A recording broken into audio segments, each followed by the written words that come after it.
Hi everyone, as well as full length tutorials on my Patreon channel, I do also have heaps of focus tutorials. So this is a preview of one of my more popular ones, which is focused around reflections in eyes and flea-bitten fur as well.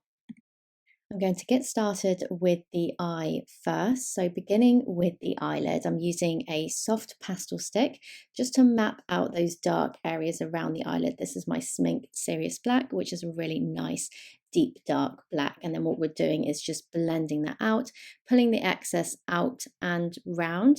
We can get quite a lot of the excess around the eye, not worrying about getting it too much where the white fur sits, because the fur is not pristine white, it's quite dirty.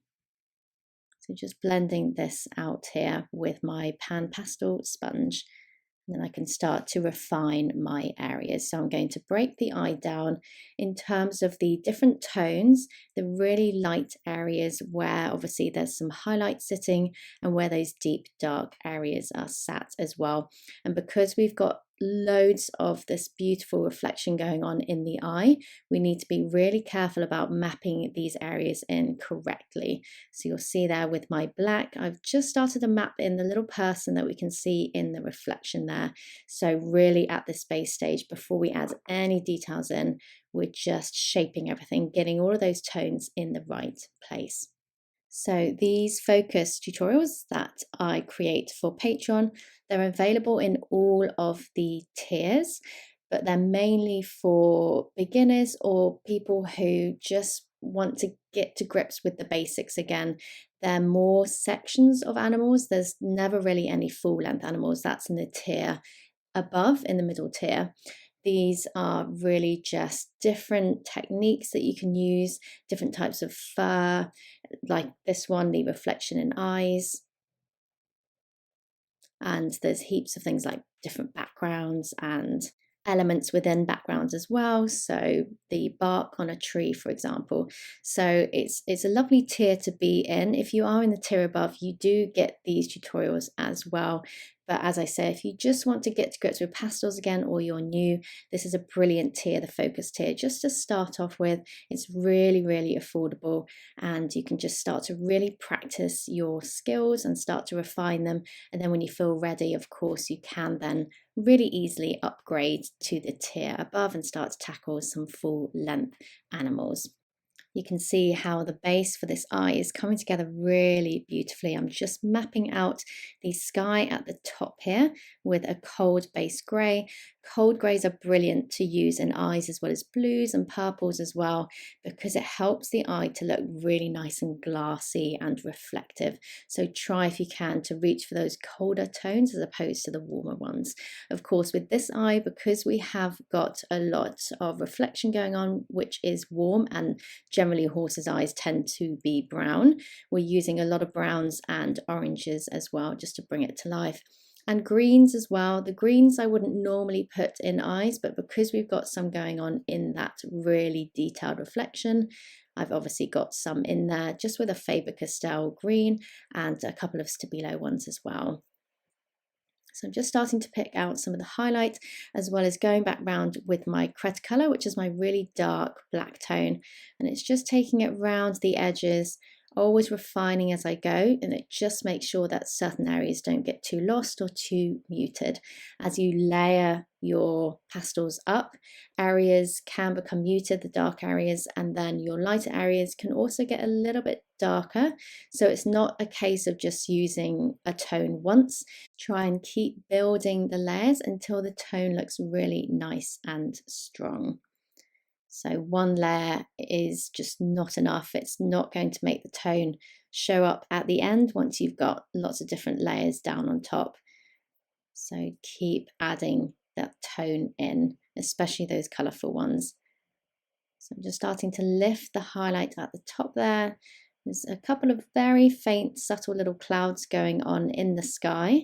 So I'm getting that into the reflection, just a few little marks there, and that just gets in a hint of detail. Some of you might have noticed me using a bit of an unusual tool to blend a moment ago. So that was actually just an earbud. which, as the name suggests, you use in your ears to clean the wax out. But it's such a brilliant tool to use for blending small areas. You can also use, you can get very, very small eyeshadow sponges as well. They're also very good. I find with smaller areas, using the pan pastel sponge just in the center of an eye, it's just very fiddly and you can't be too accurate. So it's often better to reach for something that has a little bit of a finer point. Obviously, the sponge is brilliant for the area around the eye, which I use at the start, and then I'll use it for the fur as well. But anything smaller, then try and use something that you can be a tiny bit more precise. You'll see how I'm managing to make the eyelid look nice and shiny as well, with a couple of blues and lots of white to make it look shiny.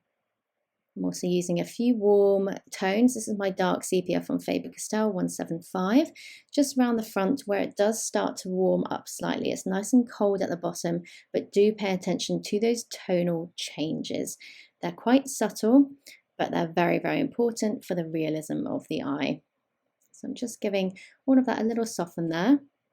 This tutorial it comes in two parts. Part one is the eye, which I'm working on at the moment. Part two is the flea-bitten fur. So flea-bitten fur is basically light fur with these little specks of brown on that kind of look like fleas, hence the name.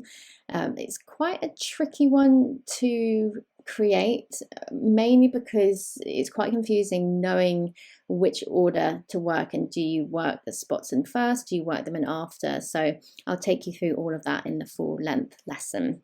So the full length lesson, it comes with the reference photo outline and obviously a materials list as well. And the tutorial is complete with a full voiceover. So it's very, very in-depth. Everything's discussed, talked through.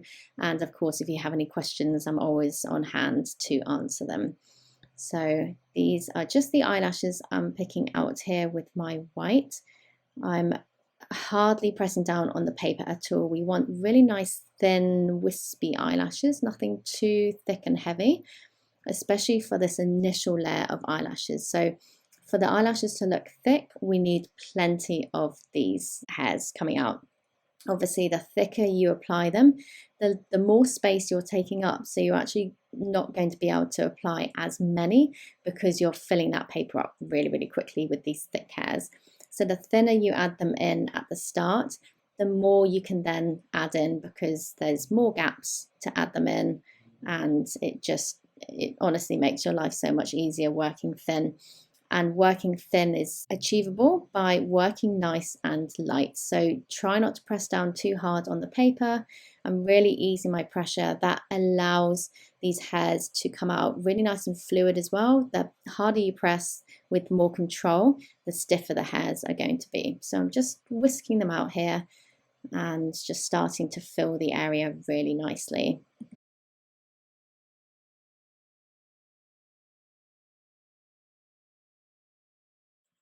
With these eyelashes as well, you need to make sure you're not pulling them out all in exactly the same direction. So they need to go in the same general direction, apart from the ones on the edges, they curve outwards, so they're actually opposite directions. But make sure some are slightly different lengths, some are slightly different angles, and that just makes the eyelashes more natural. If you pull them all in exactly the same direction, then of course they're just going to look really, really straight, which is just not natural at all for a horse. I'll just leave you in peace to watch me finish off these eyelashes, and then I will take you through the area around the eye, so that lovely fur.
I'm going to jump in with my Cretacolor and just pick out some dark lines in between the light eyelashes, and that just helps to highlight them a little bit more and helps them to look a touch raised just by outlining them slightly there.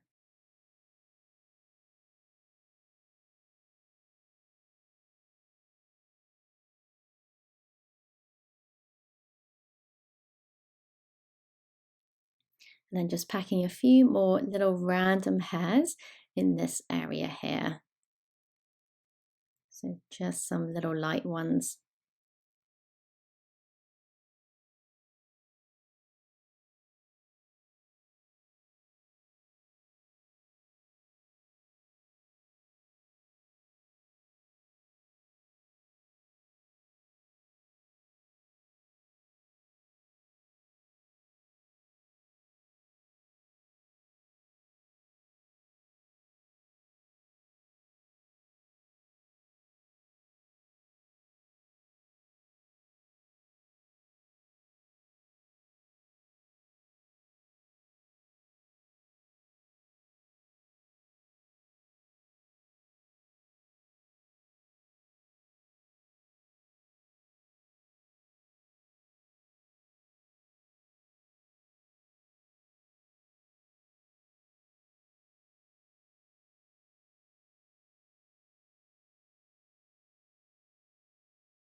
And then with my Stabilo black, I'm just getting a little bit more dark base around the eye here. So although there is some light fur in this area, we've got some dark skin underneath. So you want to start off with a darker base.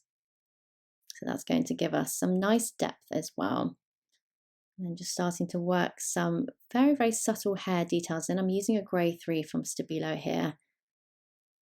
So I've just worked a few up that left side there, and because that grey tone isn't too bright, it's just getting some hairiness in there without looking too dramatic against that nice dark base. So I'm adding a few more up the top here. So obviously with the full length tutorial, none of this is skipped. I've obviously cut quite a lot for this short preview, but the full length one, it's a couple of hours long. So everything is normal time, real time, and nothing is cut out at all. So just getting a little bit more shape and structure under the eye here. And I can start to take you through the process for the fur, which a lot of people request light fur because it's quite mind-boggling. But the process is actually very, very easy, and I find it one of the easiest fur colors to create. You just need to make sure you get lots of hidden tones in there. We don't want the fur to be completely white and flat. We want to get lots of tones in there to bring it to life. So just a few more hairs around the eyelid here, and then I can start to add in the base for the rest of the section here.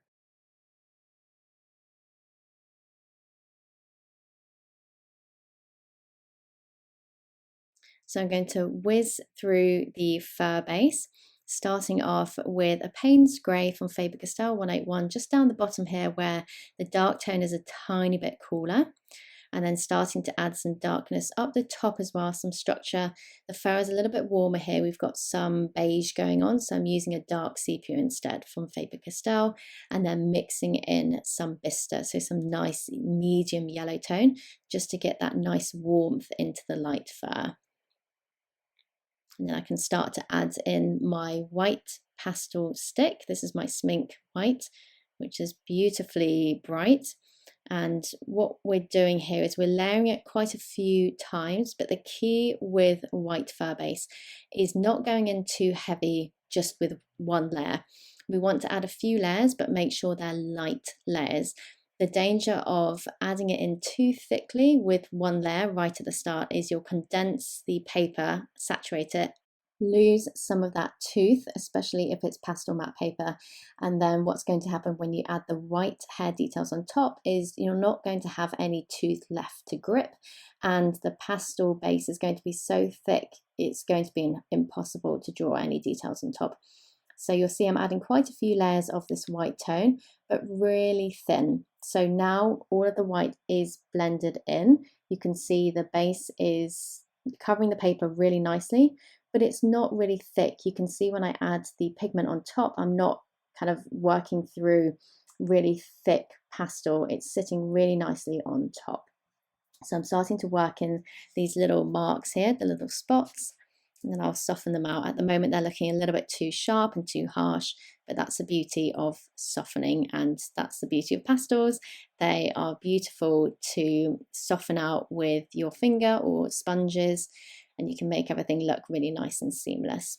So I'm starting to add in some dark hair details as well, which are really, really important in light fur. And then you can start to lift a couple of areas a little bit more, just with a very, very thin layer of the white again. Very easy to lift areas if you need to. So just packing in a little bit more and then continuing with some dark hair details. And you'll see this base is not a pristine white, which is really important because it means we're going to be able to get lots of depth in there. It's looking really nice and interesting as well.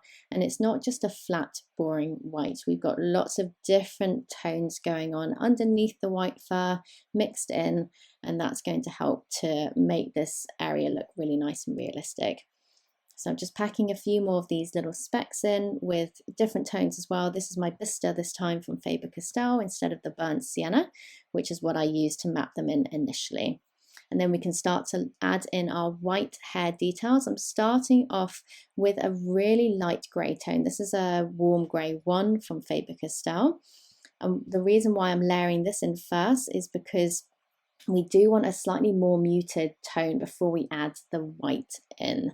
And that's because we want the fur to look quite nice and thick. You'll see here I'm now using the white, having got one layer of the light grey in, but we don't want the fur to look too thin. So if you layer just with a white, what's going to happen is you're going to lighten the fur too quickly, and then you'll go to add another layer of hairs in to thicken up that fur, and you'll end up thinking, oh, it's too light already, I don't know where to go from here. So it's better to get 1 or 2 layers in of something not as bright as a white, just to start to get a few layers of the hairs down already, and then that's starting to thicken up the fur. And then when you come to add the white in, you can still, obviously that's still thickening up the fur, but you're not stuck with it looking too bright already. You're at a nice level already where you can add the white on top, and it's going to lift it really nicely, but you're not going to end up with it completely washed out. And I'm always tapping as I go. You'll see here, it just softens everything. It gets rid of any grittiness. I do find with the light pastel pencils, they do have that grittiness to them, especially the Caran d'Ache. So softening as you go, it just helps to smooth everything, make it look nice and seamless as well. And I'm just getting a couple of these little wispy hairs at the top, which are just from the forelock coming down. I'm getting those in with my Cretacolor, just some nice thin ones, not pressing too hard at all. Like with the eyelashes, you do want to just ease your pressure, and that makes sure these come out nice and soft. And I want lots of movement with these, so that's why I'm also not pressing too hard at all. And I'm finishing off any areas that need tinting slightly. So up the top here, you'll see it's a little bit warmer in the reference photo, but no need to worry. With light fur, you can so easily tint it to make it more colourful just by going over the top with a really nice colourful tone. This is a brown ochre from Faber-Castell 182. It's a really nice vibrant yellow, and it's just making areas that little bit warmer and have that warm glow to them. And I'm very, very simply just adding in a few marks, skimming over the top of some areas with the side of the lead as well, and that just starts to tint the light pigment and make it much more yellow in tone. So just adding a little bit more up the top here.